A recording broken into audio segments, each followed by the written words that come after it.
Okay, may buntag sa atong tanan mga igsoon. Atay kauban nga sama ng say American o European? American. Okay. So imong Classmate from school. Yung muna mo sa bed. okay. So natay bisita nga gikan sa US ug nabot ay bisita nga gikan sa UK. I'm Filipino, she's American. Should I speak English or Cebuano? Whichever. Okay. So United States of Kinabawan, si Pastor Leon. But si Pastor Arnel sila sa Bible School. Of course, yung wife si Ma'am Shade. No? So, Happy New Year sa atong tanan. So, maybe your friend can translate. No? Okay. But I'll try to speak English. I may survive speaking. Okay. Okay, so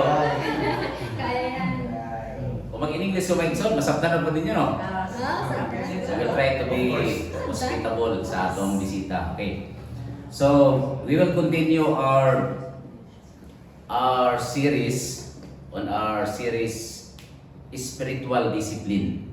Okay, so we already mentioned about the discipline of prayer, the discipline of Bible reading, the discipline of fellowshipping. Okay? And now, karon, the fourth discipline is ako ipakita sa inyo. So let's go back to our Bible reading. 1 Timothy 4:8. Everybody, dungan nagbasa. For bodily discipline is only for little profit, but godliness is profitable for all things, since it holds promise for the present life and also for the life to come. So, ang ginasulti din nga, when we do bodily exercise, no, profitable siya sa atong panlawas, no. So, na-appreciate kayo na mo si Chris na kay, no, part yun na sa bodily exercise ang pag-diet, no. Sana all. So, kami nagsugod na po yung diet classic May, no. So, ako ang akong discipline karon, pagka 5 p.m., dinigil ko magkaon. No? So, I will no longer eat. Sa 6 p.m. na. Oh. After 5, no more eating. No? Okay, ang akong timbang yun, supposed to be, I should be 66 kilos or maximum 70 kilos. Now, I'm 84. So, more than 20 kilos ang sobra. So, kung ikaw, if you are physically concerned sa imong body, you diet and you exercise, according to the Bible, it has profit, but little. Okay? Pero mahimog yapon tani ni why? How can you serve God? How can you do your dreams come true? If you do not exercise, okay? So, although it's a little profit, but it is very important. Okay. But there's something better than that. It's godliness or the spiritual discipline. Why? Because if you do spiritual discipline, it will be profitable for all things. Because godliness will not only teach you how to have a proper diet or physical exercise, it includes everything. No? Ang imo, your social being, your mental being, your family life, your spiritual life, everything is included, all in one. Okay? So, may ba rin magdala tayo bisita nga, ano? Siguro, nakasabot na po siguro, no? Pero sige lang, kaya naman Pilipino, we try to be, okay. Profitable for all things, since it holds promise, not only in this present life, but also in the life to come. So, duhay ito niya in this life and in the eternal life. So, asa man ta mag-focus, dili ta sa godliness. Kaya pa sa godliness, mag-dinus nung ta, apil na ang panlawas. No? So, di pwede nga Diyos nung ka, pero overweight. Okay? Yun na sa kay, kung sa ingon, according to 1 Corinthians, our body is the temple of the Holy Spirit. So, dapat din na ito ni sa dahoton sa mga junk foods. No? Muna nga mag-exercise, mag-diet. Okay? Amen ba? Amen. So now let's proceed. So our lesson for today, lesson 4, is called the discipline of giving, part 1. part man ganapay part ni sa next Sunday. So why giving is a spiritual discipline? No? Giving o generosity. Sige, parang diretso ta. So let's go to our first point. Number 1, giving is spiritual discipline because giving reflects God's character. So, nag-istorya may ni Nonoy, according to Nonoy itong last year, sa iyang ipaminawan, the sign of spiritual maturity is you will have a positive response to any circumstances. But actually, kung mo tanong sa Bible, when you become more loving, you are more mature, you are more spiritually mature. Okay?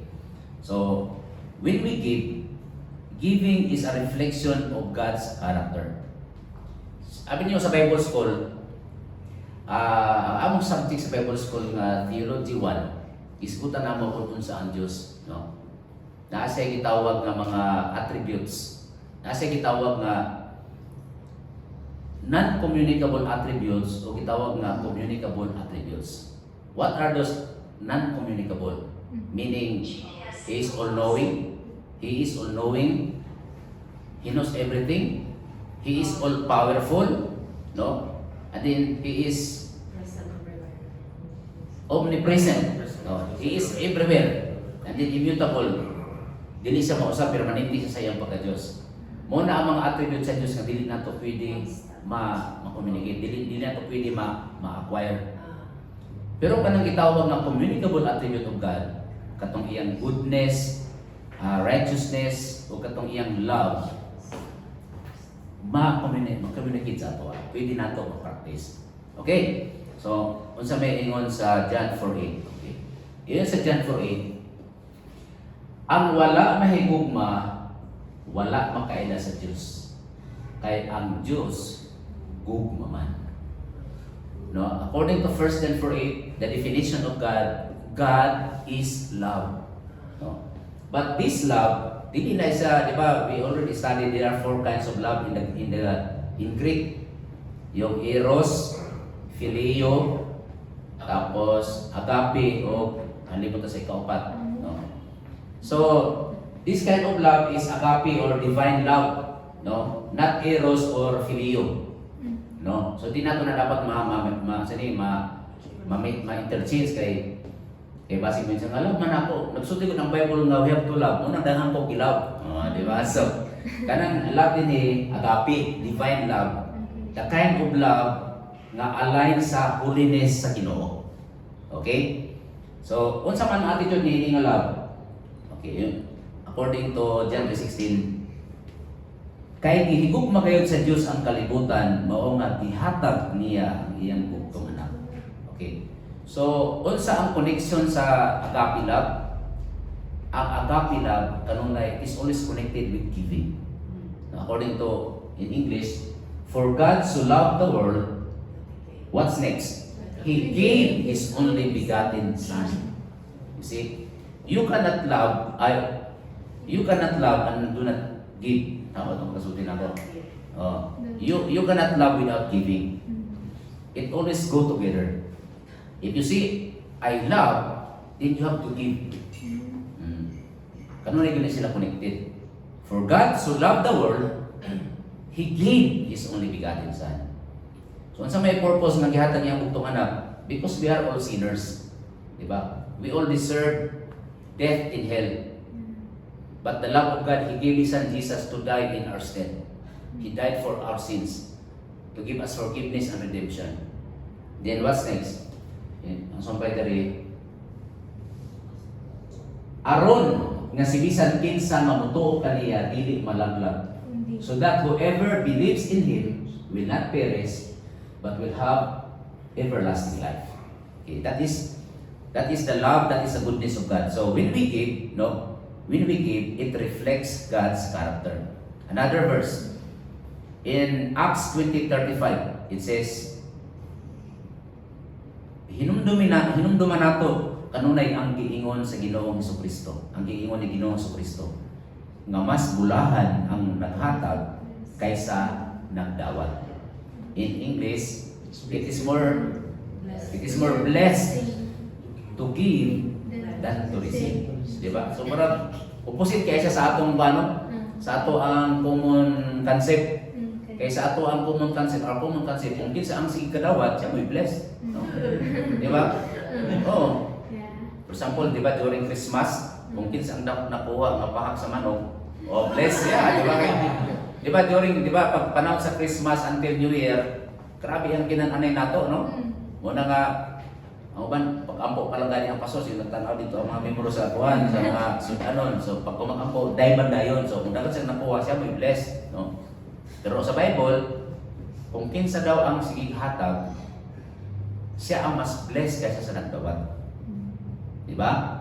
So, ang atong karaan nga idea, kung kita si dawat, blessed ta, blessed magyud na sa makadawat ka kanunay, no? Oh, pero kato naghatag siya ang mas na-bless, no? Muna ka gusto ka ma-bless? Gusto ka ma-bless? Okay. Okay, so application tayo, no? So, according to the Lord Jesus, it is more blessed to give than to receive.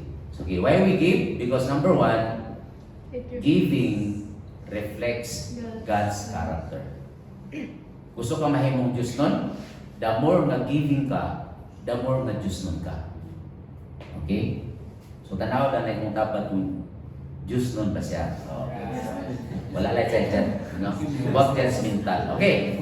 Number 2. Let's go to number 2. Everybody, huwag nang basa. Giving is worship and thanksgiving. Okay. Kung sa ingon sa Romans 12, yung battery.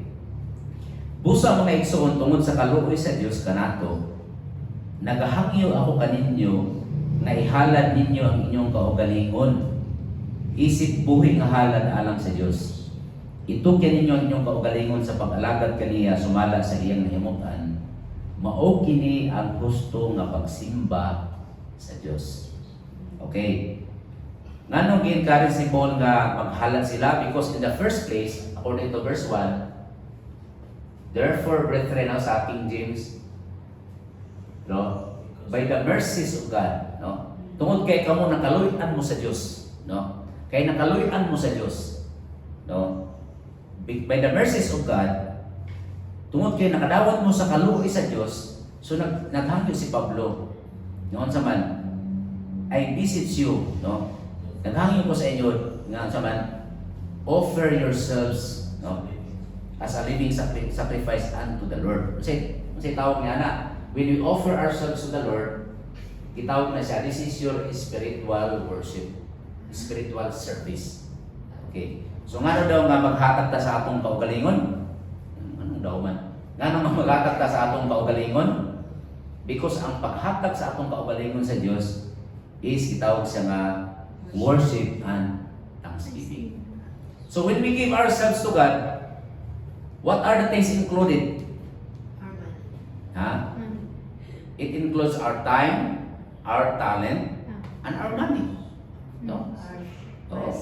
When you love your wife, when I love my wife, I have to give her my money. Especially if there's Lazada and Shopee. So, di na pwede nga masirot yun nga, I love you in the morning, I love you in the afternoon, I love you in the evening. In which she asks, where's the money? I love you. No way. So, when you say you love, you have to give. But not only money. You have to give everything. No? Offer your bodies as a living sacrifice to the Lord. No? So, tapos mo yung ihatag man nato, why do we give to God nga? If God owns everything, why do we need to give to Him? No? Okay, according to 1 Corinthians 4:7, why do you think that you are better than the others? No? Pagsulti. Ngano nagunahon na kamo mas may kamo kaysa uban? Unsa ang anaa kaninyo nga wala magikan sa Dios? No? Is there anything you have that did not come from God? No. Everything that we have comes from God. No? For example, my talent, my skills, my abilities, what else? My intelligence, or my handsomeness. Oh, that's the joke. Same to you. Oh. Oh. tanan nga naa sa imuha, whatever it is, wa gyud kay ikapasigarbo kay ano man, everything nga naa sa imuha, gikan na sa Ginoo. No? You know, I watched a short video clip, no, where you know the Bart Simpson family. Di ba kanang animation ba? Simpsons. So the father Simpson asked his child, okay, you pray for our food. Yan niya po ito yung anak, hindi siya. Okay, let's pray. Hindi siya. Father God, we thank you for nothing because we paid for this food. No? So dito siya, that's not biblical, no? Very unchristian. Why? Because everything that we have comes from God. Ano magpasalamat kita? Wait nga. Nya kini nagtrabaho na ta, naghagok man ko, ako may nagtanong, akong tanda kanang imong gitanong asang nagikan. Gitanong na ko siyuta, sa may tagiya siyuta, Ginoo. No?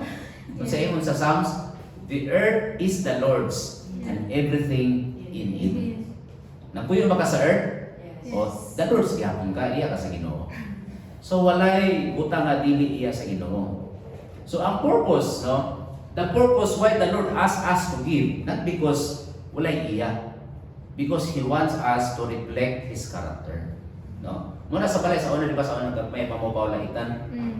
Di ba pag palitan ta mo o kapki ato tong fudgy bar. No? Kapalo mong fudgy bar, pag palit fudgy bar, may ko, taga ko pa ubi. No? Dili tungod kay di ko ka-afford. No? Kaya pinis ko lang, wala rin siya, pinis siya. Sa una ba, gamay pa noon siya ato sa una. So karon nga medyo teenager na siya. Pao taga Papa, dili, ano warga? Dili ka po matag, okay? So, ang purpose nga si Papa mangayo sa inyo, dili tungod kay di ko ka-afford.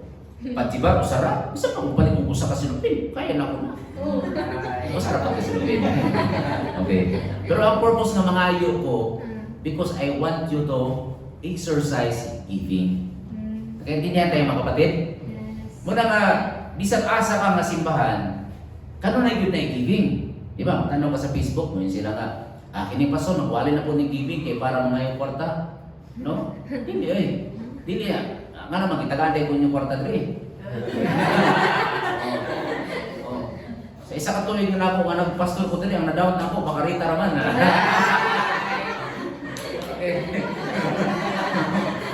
So, sila kay, next Sunday, atong isgutan kung kisay mo dawat sa kwarta. No, nana atong tanawan na sa Bible, okay? So by the way, nani ni siya. Kung doon na gani pastor nga ni dato tungod sa offering sa mga membro, apiki yun na siya. No? Pero ay mong kabalaka kay kung ang inyong pastor mo dato, kay na ko yung negosyo. Amen. Yan po kukunin yung murato ko. No?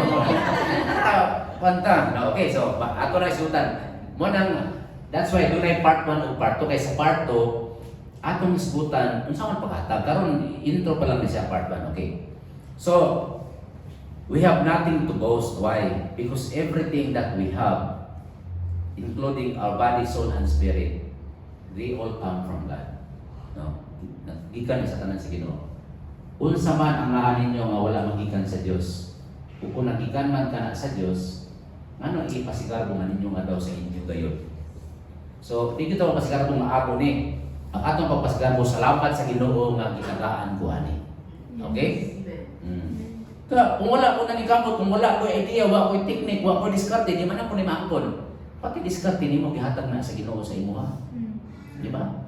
Kanyo imagine kung wala ka kay diskarte sa Ginoo. Maglakaw-lakaw lang ka diha nga itom na kay ikaw ay kaliko taas na kay kag buhok. Di ba kanatay makita nga tao bitaw nga gitawag nga taong grasa? Oh, sa inyo ko sa para mo ana. Nga way problema. O gusto mo na yung problema pero naa. Oh. So, gusto ka rin may problema? Wala ko sa dalan. Oh. Okay. So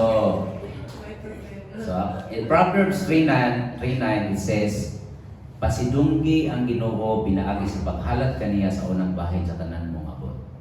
You honor God by giving Him the first fruit of your harvest. No? So during the Old Testament time, ang ilang income is through agriculture, no? Na sila harvest from wheat, from mga karniro, sheep, cattle, vine, muna sila. Pero in our time, lahi na. Ang denominator sa tanang paningkamot nato, ang ato yung sweldo, ang atong income. No? So, may sila mo sa na po ang diri hata man diri karniro man yung matay karniro, dili na karniro ang ato lang part sa atong kinitaan. Okay? Muna di ba kabantay mo during Thanksgiving sa church, sa mga churches, no? Nag-speak ko sa Thanksgiving sa New Bataan. Itagaan ko nila itong saging, kanang kamuti. So, dindod, nakuan. Na yung mga daon sibuyas, dindod kayo. Pero ang uban podcast, no? So, muna gitawag nga kuan, pagpasidungog sa Ginoo. Okay? And then, in 2 Corinthians 9:7, it says, "For God loves a cheerful giver." So, what is the second purpose why giving is spiritual? Second reason why giving is spiritual discipline, because giving is worship and thanksgiving. Kabantay ba mo bisag sa uban nga religion? Those religion that do not believe in Jesus Christ, nagyapon ang giving. No, the Hindu, the Buddhist, they all give to their gods. No, kung sa kumo na siya nga, kitawag na siya nga, kumo na siya nga belief. Bisa pag dili ka mo tuo Diyos, nabi ginahatag, no? Sa agusan, di ba sa agusan, natay gitawag nga magdiwata. No? So, ano magdiwata? Kanang mga nitibo dito pre, pag na sila sudlon nga kanang gubat kanang lasang, okay, gubat gira man ng lasang, no. Before sila manumbada may tawag anak kanang galason may tawag anak, no. Before sila motumbada, pag-offer gyud sila o kanang puti mga baboy, puti mga manok. Kaya mo nang ilang act of thanksgiving o worship sa spirit nga naa diha. Oh. Dili gani na sa Dios. Oh. So how much more pakita nga nato Dios. So ang paghatag is a form of worship and thanksgiving. Now let's go to the last one. Okay, everybody do nga nagbasa. Giving is the matter of the heart. Okay. So di ba natin ang tanong? What matters most is the matters of the heart. Is the matter of the heart. Okay. So, kung sa may meaning anang giving is the matter of the heart. Okay. Kung sa Bisaya pa na, kung kinsa ang pinakadako nimo budget, mo gyud ang tinuod nimo ang higugma. Pinakalap nimo. So, si Caris karon kay nag-involve naman siya sa among business, no? Yabi na siya sa among business. So, siya mo'y nagtanaw sa listahan everyday. Tanan nga expenses ginalista namo. Wa gyud makaligay, lista tanan. At the end of the month, tanaw namo kung sa pinakadako gasto. Tanaw ang pinakadako gasto sila saga. Okay. So mag-meeting man tani at the end of the month siguro, no? So amo na mag-i-appeal si Kari sa amo ang sa management. So nalista tanan. Gikan sa sudan, gikan sa kindi, basta kay nagasto ilista tanan. Okay. Kung si Kari siguro atong i-accounting ang iyang expenses, unsay pinakadako nga expenses? Karis. Okay. Gadgets. So kung makita nakabutan dito gadget, meaning Gadgets. ang gadget mo ay iyang gihigog malabaw sa kanan. Okay, tinood ba na? Okay, tanong natin sa Bible. In 1 Corinthians 9:7 it says, ang matag usa kinahanglan muhatag sa kinasing-kasing gayon. Dili nga napugos lang ubug-at sa buot. Kay gihigugma sa Dios ang nagahatag nga malipay. Okay, so dito kami sa Palawan sa una, no? In 2000 from 2009 to 2014, 6 years sa Palawan pre. Pag-abot na mo Palawan mga 2000 pagka 2010 nibalik namin sa city sa Puerto Princesa. Diya kay pagsugod na mo, careful pa kami dito, wala kami simba. So among ginahimo, musimba mi sa nagkalain-lain nga simbahan, musimba mi sa Bread of Life, musimba mi sa Life Church, kaya wala kami simba. Ang among meeting careful pa man. namin na simbahan nga simbahan, di lang ako mag-mention sa pangalan, no? Karon kay during that time we were poor, very poor. Now, poor gihapon. Pero dili na very, no? Kaya nagsimba ni ato pastor doon, ang kwarta gyud namo igor gyud pamasahe. O, kasi kailangan mo sakyan na nimbang, wala kasi kita nato ting no? May palangpat. Dako ko ito nga simbahan, pag simba na mo karon kay during sa offering time, sa giving time, naay mo ato dito nga magdala ka ng sibot. Kana bang, kabul mo ng sibot? O, kana bang basket pa? Offering basket ko. Kada rosa o kada kuha, nabi na yung ma-assign. Karon ang problema kay pag tungod na sa mua, pagduol sa mua anak, di man mo hawak mga kay butang. So, nagdisod ko ato kay nasa akong tungod ko, sa man ako ni ako nauna kung ibutang na ako ni wa na may pamasahe pa uli. Oh, ya right to give sila to mga 7 kilometers. May lang ako ra isa kay kaya na ako baklay. Ya, napa man may mga bata. Kabalo mga igsoon pasay doon na iwo sa Ginoo. Atik-atik na lang kung anak kay. Hindi lang sa maawa no eh. Una nga ko pasay lang yun Lord, say do ayo ko Lord. Ya, ni ako sunan kung anak. Ade kong asir. Lagaw din siya. Pero grabe akong konsensya kay kanang wag gyud ko gibutang, no? Wala ako nagsulti ko sa no, murag lain paminawon sa ako ang asset pero to gyud ay tinuod. Oh. Dapoy ang Bible nagsulti nga when we give, no? Sana sa pag-English ganay pastor. Everyone must give as his purpose In his heart. in his purpose in his heart. Not grudgingly or of necessity, di ba? O kung pasabot, kung dili jud nimo feel mo hatag, ayaw, kay makasala ka sa Ginoo. Kung napokus lang ka, ayaw pud kay makasala ka sa Ginoo. Anyway, ang Ginoo paabuton kaniya nga mohatag jud kang nanalipay ka. Kaya tindihan tayo mga kapatid. O muna ka nang kita mo anong utangan na diya, wag yun ay pugsanay, no? Ayaw yun mo pagputang diya tungkol kay mo hatag ta nagtalo si pastor. Ayaw. Dili man ako ang nagapanalangin sa inyo, no? Ang Ginoo man, no? Okay. So, mo na siyang bagay sa Ginoo. When we give, no, importante, it's very important the condition of your heart, no? You really give because you really understood that because I love God, that's why I have to give. Okay. So let's continue. Matthew 6:21. According to Matthew 6:21. For where your heart is, or where your treasure is, there your heart will be also. No? Kaya kung asa gani ang inyong bahandi, atua usab dito ang inyong kasing-kasing. Muna nga, ako masigibit ako tanaw kung nag-attend man kong seminar sa una kay Jan Calog. Yan, sulti niya, unsay gyud imong gusto? Unsay gyud imong ganahan? Kanang butang nga makalipay gyud pag-aya sa imuha. Kung unsa butang nga makalipay kung makagusto sa imuha, mangita kag picture. Unya, kunti nga siya. Nya maghimo na pa sa balay usa ka Katolina. Ikutan nimo ang picture. Unsay gusto nimo ha? Nya ako naghimo ko pre kay mo may seminar.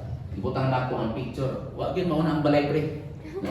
Kaya ang naon na gyud pre, pick up, tapos CRF. Oh, gyud ana ko dito. So dito na ako nakita nga ang ipitik gyud sa among kasing-kasing. Sakyanan gyud ay. Oh, sa bagay ang lalaki mo, ginang lalaki, no? Kaya ang lalaki manggod ang sa tawag na ang ilang identity. Oh, nasa ilang sakyanan. Gawas nga sa tawag gawas nga sakyanan, paporma pod. Okay. Normal kan iba ka na mga sa tawag asa ba to nabita tong nag-istorya ba, Marintinamo ba? Yan na doon sa Kaparintinamo yan siya. Uy, siya nagmamtok lagi. Sige. So, nagana tong isa tong Parintinamo niya siya. Nagpalit ka og pick up. Iyon ko na itong isa ka parintin siya nga. Oh, unsa po nga pick up? Di nga, pag iyon nga, unsa siya, 4x4, 4x2. Siya nga, 4x2. Oh, 4x2 na di ay. So, ano na siya ba? So, Abi nimo kung ikaw dili ka into siya sa sakyanan, dili wala ko na ipik sa imo ha. Pero sa amo ang mga mahilig, mag-battery gyud na siya. Unsa nga model niya gano'n. Pero pag sa mga babae na pod, unsa nga make-up? PC o Avon? Lain mo kaya kung ang topic na mo ni Ronel. So kita ka to si sa Avon. Hindi daw, lain itong topic daw. Sa mga musician pod, unsa may imong bass, unsa may imong gitara? Kuha na siya, Fender. Ano ba? Diyan, binako ka ng Jackson. Naay mga inana ba? So, inani mo igsoon. Kung asa gani ang inyong bahandi, ato o sa dito ang inyong kasitasin. That's why, mga tanak sa imong pagalingon, mahal ba ginako ang Ginoo? Mahal ba ginako ang ministry? Ang tubag, pila man ang gihatag nimo nga kwarta o time ni ana. Okay? Ito na siya makuan. Yan na siya. Moto nga, doon na story ni ana si Colgate. No, pangalan William Colgate ito yung pangalan niya. Ini si Colgate katong usama na sa English, no? Nibiyahe sa patulong sa US. Samtang nagsakay sila sa barko, nay nagsulti sa iya nga asa makamuadto nga manimpalat ko dito sa Newfoundland. Ang tawag nila ng Newfoundland man kanang Amerika. So nay nagsulti sa iya nga dong timan ilang gidong. I-promise na gyud nimo sa Ginoo nga ihatag sa Ginoo ang iyang bahin ug panalangin kaniya. So mo to ang story, sumala pa sa story nga nagsugod siya sa paghatag sa iyang gitawag nga 10% sa iyang kinitaan. Tapos every time iyang gina-increase. No? So sumala pa sa story, niabot ang time nga 90%. Naay po siyang baliktad ba, naay pong reverse tithing. Ang 10 na lang nasa iya, 90 mo niya ato sa Ginoo. Ug tungod ato, bisag asa nga bari sa tibuok kalibutan, naagyo yung Colgate nga toothpaste. To the point nga ang pangalan sa toothpaste, Colgate. Di ba? Moto nga doon ako na sa kay elder, napandol sa pastor. Di na ako musimba, kaya ano man, layan si pastor, di manghatag, ano man. Nangayag ko sa iya Colgate, tagain. Yan, nag-toothbrush siya, nakita na ako, nagbula-bula, yun yung baba, tagain. Moto i-confront, pastor, ubos ba sa imo itong elder, kaya nangyay siya sa imo o Colgate niya, wala mo sa tagay, nakita kita niya nag-toothbrush ka, bula-bula mo baba. So wala mo din ko Colgate. Ang ako magigamit close up man. Mga tawag yun. Sigihot doon, sigihot ito ang pastora, no? So di ba sa mga tindahan, may Colgate nga close up? Okay. So, last story. In 2002, si Pastor Rick Warren nagsulat siya o kanang gitawag na devotional, no? Kanang devotional kay dito nungod sa Saddleback Church na sila gitawag ng mga campaign program. Kanang gitawag nila nga campaign. Dagan sila kato gitawag nga 40 days of the word, 40 days of love, 40 days of purpose. Na sila gitawag ng mga campaign. Nga every time doon na sila i-campaign, ginadasig nila ang ilang mga small group nga mag-invite ko mga new friends nga mo-join na ining campaign. Kung sa may buhaton during the campaign, nga mo-invite silang friends nga mo-appeal og care group, 7 sessions lang. At the end of the 7 sessions, kung di na sila ganahan, okay na nga di sila mabalik. Pero kung mabalik sila, thank you. Nga during sa campaign, na sila small group once a week for 7 sessions. Pero during the 7 sessions, na sila devotional nga basahon nga 1 devotional per day for 40 days. Muna gihanap. So ang game ni Rick Warren, nagsulat sa devotional, naginganlan niya purpose-driven life. Wala sa pangandoy, wala sa plano nga maghimog libro. Sulat na yun siya ito. Okay. Pero balik ta, 25 years ago, into 2002 ha. So 2002, 25 years ago, saan tumiga to kasi mga compute. Ha? 1985? Saan tumiga ba na? Kung 2002, 25 years balik, pila man? Okay, 1975. Okay. In 1975, pagkaminyo ni Rick yung wife, nagsaad sila sa Ginoo nga Lord, every anniversary, i-increase na mo to 1% ng among giving. Okay? So they started from 10, and then on the first anniversary, 11, second anniversary 12, third, basta every year nag-increase sila og giving. Walay nakabalo ato. So during sa 2025, meaning 25% ang ilang giving sa Ginoo. So nagsulat sa Rick Warren, 35% na. Tama, 35% ang ilang gihatag sa Ginoo. Even Rick Warren, during those time nga, every time they increase their giving to the Lord, no? Ni minsan wala pa daw nila napildi ang Ginoo sa hinatagay. No? Yung panahon na si Rick Warren, you cannot outgive God. You cannot outgive God. So pagsulat niya sa Purpose Driven Life, wala siya idea na mahimo siyang best-selling. Basta nagsulat lang siya para sa ilang devotional. Karon ang nababasa kay nabasa man sa lain na church. Uy, nindot ni siya mag-40 days something. So mo to, ipaprintahan dito. Karon nabasa na po sa lain ni church. Daghan na may nag-request. Mo to nga ginasi siya nga i-publish na lang siya as book. Oh, pag-publish niya sa book, nihalin siya og more than 30 million copies. At mga time. Ato tong pila na siya ron. Og for 4 years nahimo siya nga best-selling book next sa Bible. Of course, ang Bible man gyud ang best-selling book of all time. So for 4 years sa hunsun man gyud so manuwa siya giapil sa best-selling kay top man sa kanunay gyud. Nya karon kay niabot ang time nga gitawagan na siya sa publisher. Siya, Mr. Rick Warren mo niya ang imong madawat, pagdawat niya sa iyang bahin. Perting dako ang magiging kwarta na pwede siya mapalit ng aeroplano o mapalit siya og isla. Mo to nag-ampo siya sa Ginoo. Lord, sa may buhaton na mo aning parte daghan ng kwarta kay wala ba sa manad ng kwarta kay di man sa dato. Sa buhaton na mo. So ang nahimo nila nga history na ako sa sulod sa inyo. Kung sa'yo nakapadasig nila, ihimo to nila. Pero isulti na ako sa inyo nag-ihimo karon. Ang ihimo ni Rick Warren, gibali niya ang iyang income. 90% ng income sa libro, gibutang niya sa church planting. Ang 10% ng income sa libro, mo'y iyang bahay. May ihimo niya. Adi, wala pa dito na himo, di pa dito 30 million. Pag himo niya ato niya, ni boom, 30 million ang halin doon. Ay, totoo kung pilan sa karon. Tanawag niyo sa Mita Iyay. Okay. So, ang pangutana, nga naman, nga sa dihang ni million ang kita ni Rick Warren, church planting man ang iyang priority. Kaya nga naman, kaya ang sulti sa Bible, kaya kung asa gani ang imong bahandi, atuwa usab dito ang imong kasing-kasing. So, willing man yung heart. Oh. Ang heart ni Rick Warren is soul winning. No? Ang kwarta may isang kami na mo ha, ang blessing ang kwarta, mupabus lang na kung unsa ang tinod niya kahimtang sa imong kasing-kasing.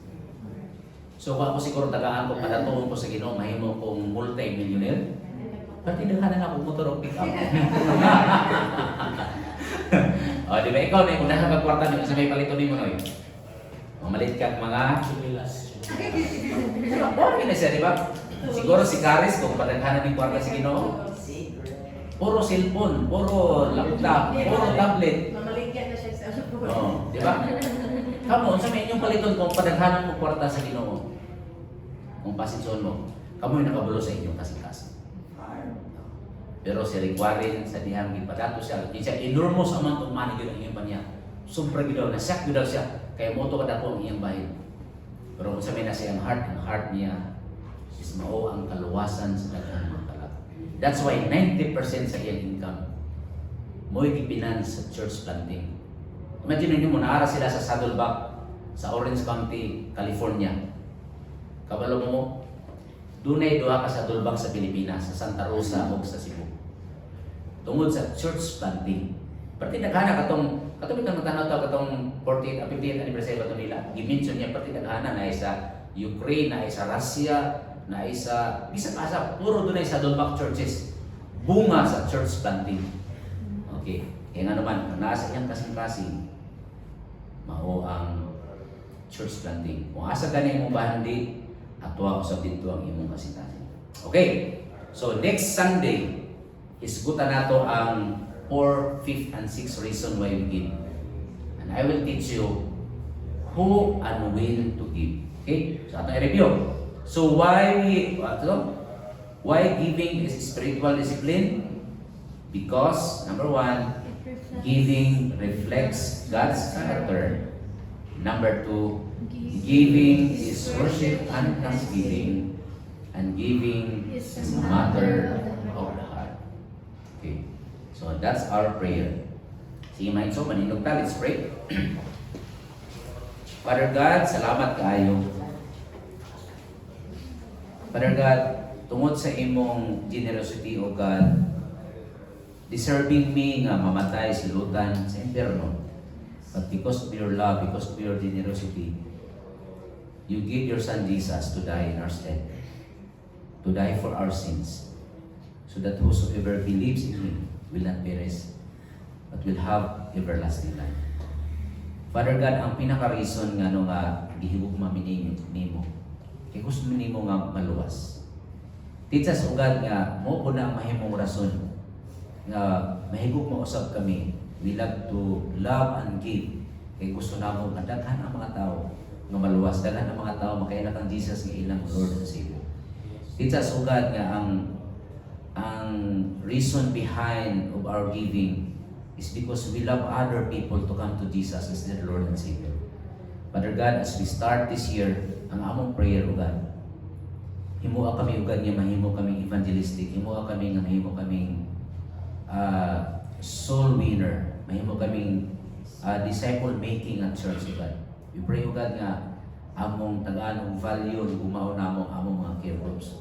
Nga mo pray kami, O God, sa mga friends, mga gusto namo ma-invite nga ma-join usab sa among mga care groups, O God. Aron makaila sila kan Jesus sa ilang Lord and Savior.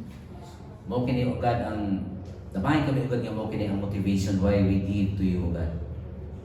And we pray, O God, nga mag-reflect sa among mga kinaiya ang pagkahisama sa among Ginoong Kristo. Kini mo'y pag-ampo namo in Jesus' name. Amen. Okay? So,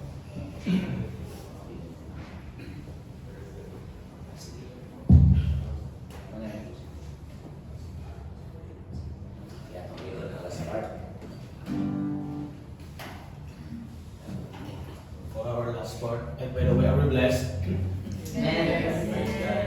So as we sing this last song, sing one more time. Atay. Sing.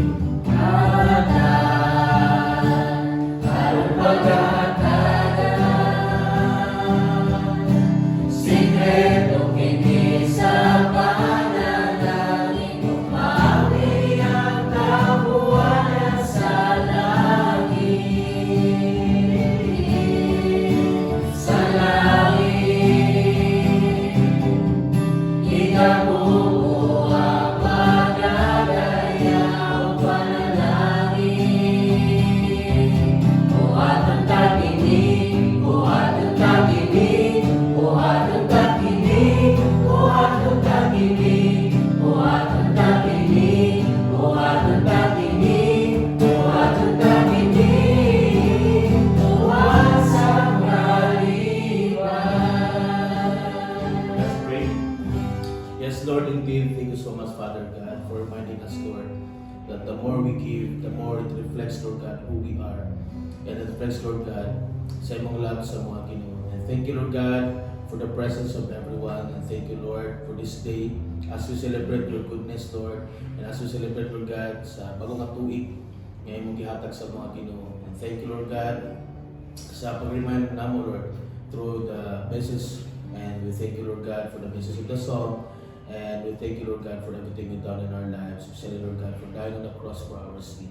And we thank you, Lord God, for the privilege, Ginoo, na maka-worship na sa mga Lord. And I pray sa matagos sa kanang, Lord God, as we depart in this place, Lord, we're praying for each one of us, Lord God. We're praying, Lord, sa mga estudyante, we're praying for them, Lord, that you will bless them, O God, na may mo silang blessings sa school, give them wisdom, Lord, and the knowledge, Lord God, na kinahanglan nila, Ginoo. Sa ilang pag-eskwela, we're praying, Lord God, for all na nakakaroon din, Lord God, sila trabaho. We pray, Lord God, that you will bless them, give them strength, and everything that ginabuhat nila, Ginoo, ma-honor ka, Ginoo, Diyos, silang kinabuhi. We pray for our business. We pray, Lord God, that we continue to bless us, Lord, na may mga good na steward, and may mga good na business owner, Lord God, na makita ka po si Jesus sa aming kinabuhi through business. And Lord God, we pray, Lord God, sa ministry. We're praying for all the big groups, And we pray, Lord God, sa minister this is City Grace. We pray, Lord God, na makita din si Jesus sa among kinabuhi so we can minister other people, Ginoo. And thank you, Lord God, for this day. We bring back all the glory to you alone. And now the love of God and the grace of our Lord Jesus Christ and the fellowship of the Holy Spirit be with us all, both now and forever. Amen. Amen. Amen. Amen.